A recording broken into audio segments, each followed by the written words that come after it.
So how can we measure heat loss in our patients so we know where we're sitting? So this is a really common question, especially in the OSCE. How can we measure our patient's temperature? And the best way to organize this is probably to categorize it into electrical and non-electrical methods, and have 4 of each that you need to know.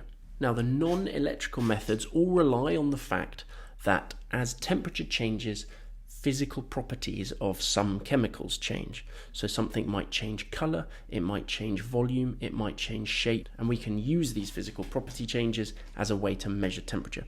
So for example, something might change color as it changes temperature, and we use this in temper dots. So these are the little dots little plastic strips, you put them on the patient's skin, and it will change color and show on the scale as to what temperature the patient is. And these are very cheap and cheerful, they're very easy to use. They are slow, but they generally work fairly well. But remember, they are just measuring the skin temperature, so they may not give an accurate representation of core temperature. In terms of volume change, this is what we see in our classical thermometer. Our mercury or alcohol or any liquid thermometer, we have fluid inside a chamber, and what happens is as the temperature changes, the volume increases, and we can calibrate that on a scale. So pressure change we use for our Bourdon gauge. So this is a set volume of gas, and as it heats up, it's in a curled up tube, and as that pressure increases, it straightens the tube out, and we can attach that to a little dial, and it literally will move around the dial as that pressure changes, and we can calibrate that to tell us what temperature is. So that's a Bourdon gauge, and it uses pressure changes. And finally, we've got shape or size change. If we have a bimetallic strip, so we have 2 metals of different properties, and we heat them up, then they're going to change size, but at different rates. And as a result, because they're fixed together, that strip's going to bend because one's going to expand more than the other.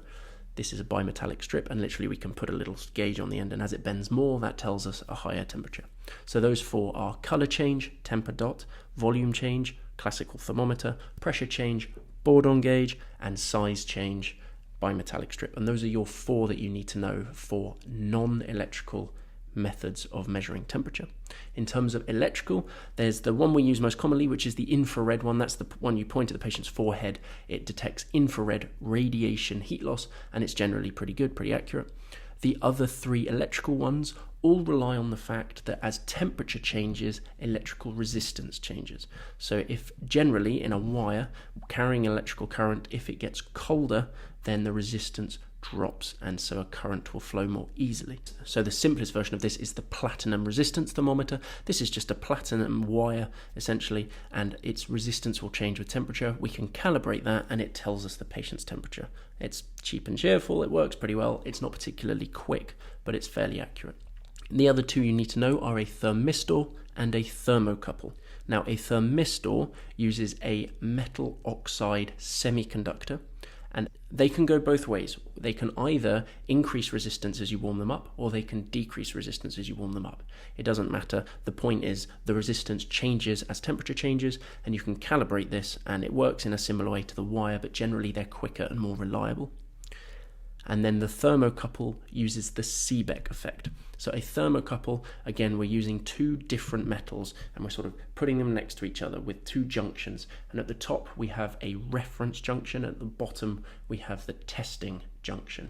And the idea is, as these 2 metals change in temperature, their resistances are going to change, but at different rates because they're different metals, and therefore if one has got a slightly bigger resistance than the other, you'll get a voltage change across your junction.